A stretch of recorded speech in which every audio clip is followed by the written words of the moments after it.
دوای شکستێنانی هەوڵەکانی بۆ لەناوبردنی خۆ بەڕێوەبەری شەنگال پەدەکە لە ڕێگەی ئەنجومەنی ئاسایشەوە سیناریۆکانی دژ بە ئێزیدیەکان و پەکەکە دەست پێ کرد.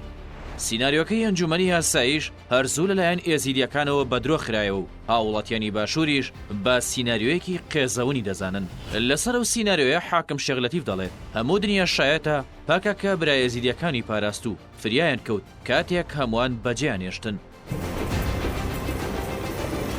ئاسایش و ئەمنیەتی هەر دەوڵەتێک پەیوەستە بە هێزی دەستگا ئەمنیەکانیەوە. یەکێک لەو شوێنە هەستیارانەی کە بەدەستهێنەکە و پەدەکەوەی لە هەرێمی کوردستان دەستگا ئەمنیەکان و هەواڵگریەکانە و بافشاری کۆمەڵگای نێودەوڵەتی و هاوپەیمانان دەستگایەکی فەرمی میری بە ناوی ئەنجومەنی ئاسایشی هەرێمی کوردستانەوە دامەزرا، بەڵام پەدەکە هەژمۆنی تەواوی بەسەر ئەنجومەنەکەوەیە و ئەوەی جێگای شەرمە دەستگایەک لەو ئاستەدا بەردەوام سیناریۆی سەیر و سەمەرە دروست دەکات و جار لە دوای جار بۆ خەڵکی کوردستانی دەسەلمێنێت کە سیناریۆکانی چەندە قێزەونن. شەوی 17 لەسەر 18 ئەم مانگە لە سیناریۆیەکی ئامادەکراودا پەدەکە لە ڕێگەی ئەنجومەنی ئاسایشەوە وا بڵاوی کردەوە.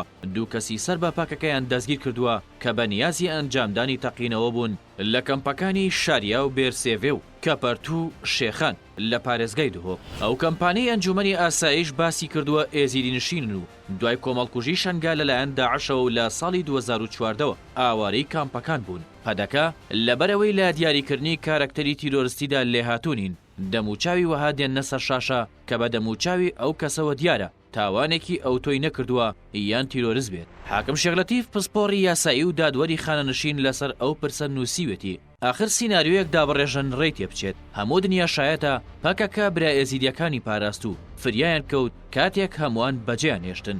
جگەلەوەش دوژمنە سەرسەختەکانی کورد شایەتی بۆ دەدەن کە پەکەکە کاری ترسنۆکانە ئەنجام نادات و مەدەنیەکان ناکاتە ئامانج.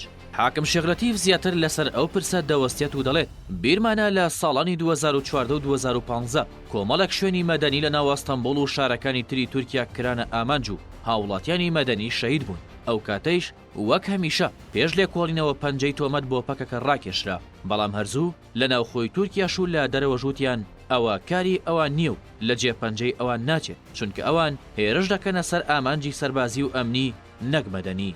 کەواتە نەتۆمەتبارکردن و سوککردنی کورد کە خۆشتان زیاتر سوک دەبن و تەنیا دوژمنان سوودی لێ دەبینن.